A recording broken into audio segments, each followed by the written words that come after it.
سلامونه او نیکې هیلې ګرانو زده کوونکو. زه مرضیه غفوري د پښتو مضمون د شپږم ټولګي د دریم لوست سره تاسو سره یم. زموږ د لوست عنوان څه دی؟ ځان وپېژنه. انشاءالله چې په دې درسي ساعت کې تاسو ډېر مفیده موضوعاتو باندې به انشاءالله پوه شئ. ډېر خوندور نثر دی د ګل پاچا الفت چې د کتاب پاڼه هم ده 5مه پاڼه، جلسه ده 7مه. یعنې مخکې له دې موږ دوه عنوانه ولوستل په 6 درسي ساعتو کې. دا 7مه جلسه ده په 3 درسي ساعت سره. لکه څنګه چې موږ تاسو هر کار د خدای پاک په نامه یې پیلوو، دا لوست هم د بسم الله الرحمن الرحیم په ویلو سره پیلوو. ګرانو زده کوونکو، ما ویلې دریم لوست دی، ځان وپېژنه عنوان دی. ګرانو زده کوونکو، تاسو په دې درسي ساعت کې په کومو موضوعاتو باندې پوه شئ؟ د دغه عنوان اصلي معنا باندې پوه شئ، مطلب باندې پوه شئ چې ولې دغه لیکوال دغه نثر لیکلی دی، د ده موخه څه ده. د ده موخه دا ده چې موږ تاسو په خپله کړو وړو کې، په خپله افکارو کې باید مثبت تغییرات راولو.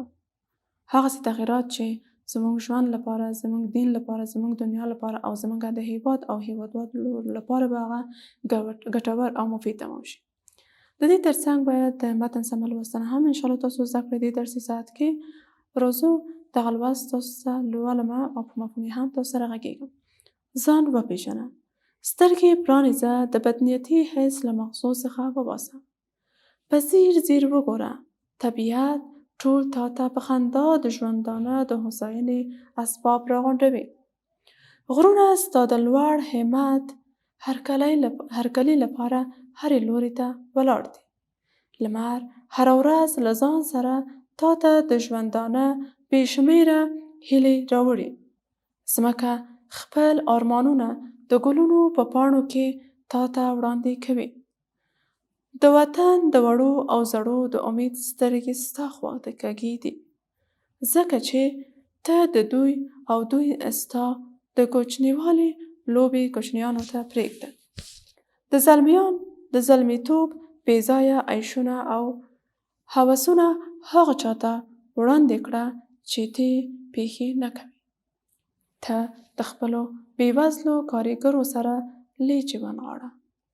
له بزګرانو سره لاسونه تڼاکې کړه. له زده کوونکو سره ماغزه په کار واچوه. د وطن د پرمختګ لپاره زیار وباسه. پرېږده چې نور په هوا الوزي، ته بې وزرو الوتی نشي. ګرانو زده کوونکو، انشاءالله چې تاسو لوستل د مخه زده کړي، خو بیا یې هم زه تاسو ته لولم د لږ څه تشریحاتو سره.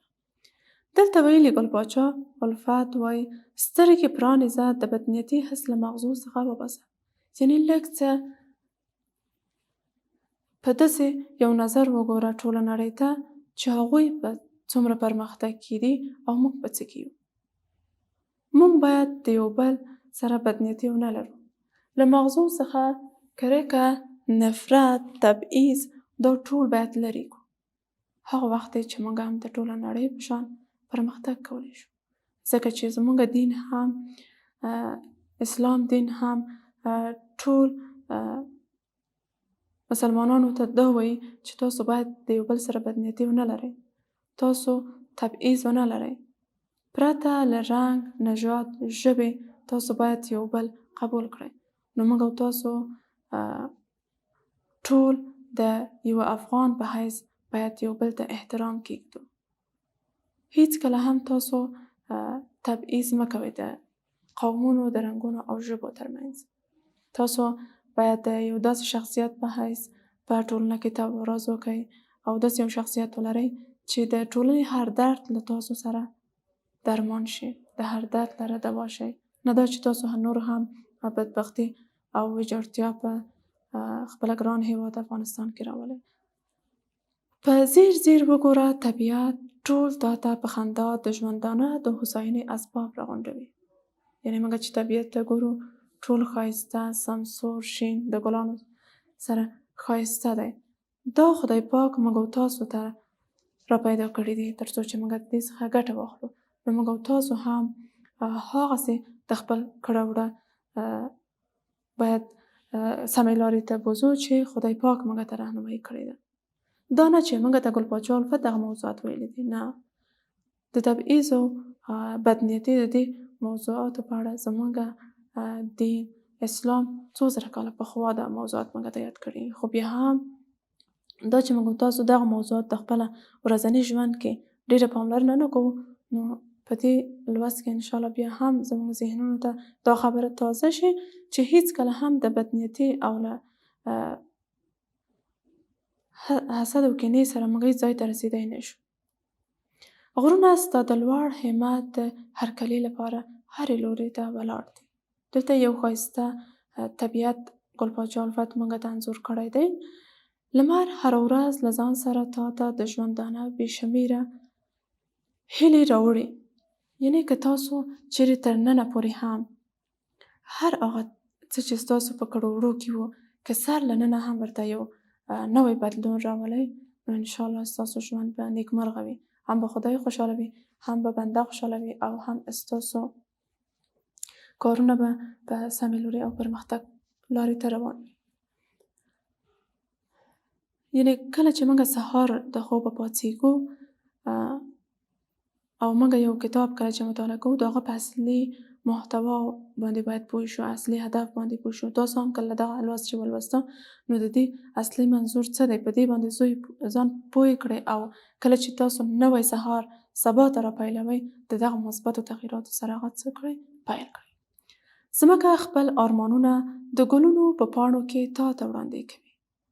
ګورئ، وایي ځمکه د خپل ټول ارمانونه د ګلونو په پاڼو کې تا ته وړاندې کوي. نو تاسو ګلالۍ زده کوونکي، ګلالۍ ماشومانو، تاسو هم د دغو ګلانو په څیر ښایسته او تاسو ته د ټول افغانستان سترګې دي چې تاسو به انشاءالله د راتلونکي لپاره مفید او ګټور کارونه ترسره کړئ. د وطن د وړو او زړو د امید سترګې ستا خواته کږې دي. یعنې که ماشوم هم وینې، که یو زوړ بوډا انسان هم وینې، هغوی که دغه بدبختي نن ګالي او تحمل کوي، یوازې همدغه امید دی چې انشاءالله په راتلونکي کې به تاسو زده کوونکي د افغانستان لپاره مثبت کارونه او مثبتې پریکړې ولرئ، ځکه چې ته د دوی او دوی ستا دي. یعنې ته د دغه هیواد دی، ماشومان دغه هیواد دی، او دغه زاړه چې تا ته د امید سترګې دي دا هم د دغه هیواد دی. تاسو یو د بله جدا کیدی نشئ، او ستاسو پرمختګ یو بل پورې تړلی دی، ستاسو بدبختي یو بل پورې تړلی ده، باید یو بل قبول کړئ. د کوچنیوالي لوبې کوچنیانو ته پرېږده. یعنې تاسو هغه مرحلې د ژوندانه ته رسیدلی یئ چې د کوچنیوالي خبرې، د کوچنیوالي لوبې پرېږدئ. پس له دې راځئ داسې شي په اړه فکر وکړئ چې ستاسو راتلونکی جوړ کړي. د زلمیتوب بې ځایه عیشونه او هوسونه هغو چاته وړاندې کړه چې ته پېښې کوې. یعنې کله کله ځوانان یعنې داسې سوچ کوي چې د زلمیتوب مرحله د ژوندانه هغه مرحله ده چې انسان باید دغه څخه خوند واخلي او لذت یوسي. سمه ده، خوند هم ځان ته ځای لري او سم کار هم ځان ته ځای لري. که تاسو چیرې یو مثبت او ګټور کار په ټولنه کې ترسره کوئ، دا هم ځان ته یو خوند لري او د دې نه هم خوند اخیستی شئ. ته د خپلو بېوزلو کارګرو سره لیچې ونغاړه، له بزګرانو سره لاسونه تڼاکې کړه. یعنې کله چې موږ لوست لولو د پرمختګ لپاره کار کوو، لوستل د درس نه، د تعلیم ترڅنګ باید داسې نور کارونه هم وکړو چې موږ له نورو سره هم باید مرسته وکړو، ځکه چې تاسو ځوانان د ټولو لپاره یو سمبول یې. نو کله چې په هر ټولنه کې په هره برخه کې تاسو کار وکړئ، نو انشاءالله چې د هر یو ذهن ته به مثبت تغییرات راولي. له زده کوونکو سره ماغزه په کار واچوه. د وطن د پرمختګ لپاره زیار وباسه. پرېږده چې نور په هوا الوزي، ته بې وزرو الوتی نشي. کله کله اکثرا زده کوونکي کله چې د کال لوست پیل کېږي نو هغوی ځان سره پرېکړه کړې او داسې سوچ کوي چې سږ کال به زه دغه کارونه ترسره کړم، یعنې ټول اهداف چې دوی تعینوي ټولې مثبت دي. په دغه درجه کې باید زه بریالیتوب ترلاسه کړم، د خپل درسونه باید دغسې پیل کړم. خو دغه مهالویش یا دغه پرېکړه یوازې په ویلو سره نه کېږي. موږ او تاسو باید هغه عملي کړو، په ځان باندې زیار وباسو، هغه ستونزې باید تحمل کړو تر څو چې موږ پرمختګ ته ورسېږو. نو همدغسې د ژوندانه هره برخه ده. که موږ په خپله ماغزه، خپله زړه، خپله روح او روان ټول له هرې بدۍ څخه پاک کړو، نو موږ هغه وخت پرمختګ ته رسېدی شو او کولی شو د راتلونکي لپاره یو څه زیرمه ولرو. هر هغه نیک عمل چې تاسو کوئ هغه ستاسو د دنیا او آخرت لپاره یوه زیرمه ده، یوه پانګه ده او یوه شتمنۍ ده. نو ګرانو زده کوونکو، د دې لوست په مفهوم انشاءالله تاسو پوه شوي یاستئ. یوازې لوستل د مخه د دې لوست نه، د دې په مفهوم او محتوا باندې پوهېدل او هغه په خپله ژوند کې عملي کول له هرې نګاه څخه کوي. که چیرې په اول بیت کې ویلي دي وایي بدنیتي، هیڅکله هم بل چا سره بدنیتي مه کوئ. بدنیته انسان هیڅکله هم چیرې رسېدلی نه دی، او که تاسو هم خدای ناخواسته بدنیتي ونکړئ نو تاسو هم هیڅ ځای ته رسېدلی نشئ. ګرانو زده کوونکو، دا درس کې ګل پاچا الفت موږ ته دغه موضوعات راغونډ کړي دي او دغه موضوعات په هکله ویلي چې انشاءالله دغه ادامه به بیا هم موږ په بل درسیات کې تاسو سره شریکه کړم. خو یو ځل بیا یې د مخه تاسو ته لولم ځکه چې په مفهوم ما خبرې وکړې، کیدای شي تاسو په کومه کلمه باندې پوه شوي نه یاست. ځان وپېژنه، سترګې پرانیزه، د بدنیتي حس له مغزو څخه وباسه، په ځیر ځیر وګوره. طبیعت ټول تا ته په خندا د ژوندانه د هوساینې اسباب راغونډوي. غرونه ستا د لوړ همت د هرکلي لپاره هرې لوري ته ولاړ دي. لمر هره ورځ له ځان سره تا ته د ژوندانه بې شمېره هیلې راوړي. ځمکه خپل ارمانونه د ګلونو په پاڼو کې تا ته وړاندې کوي.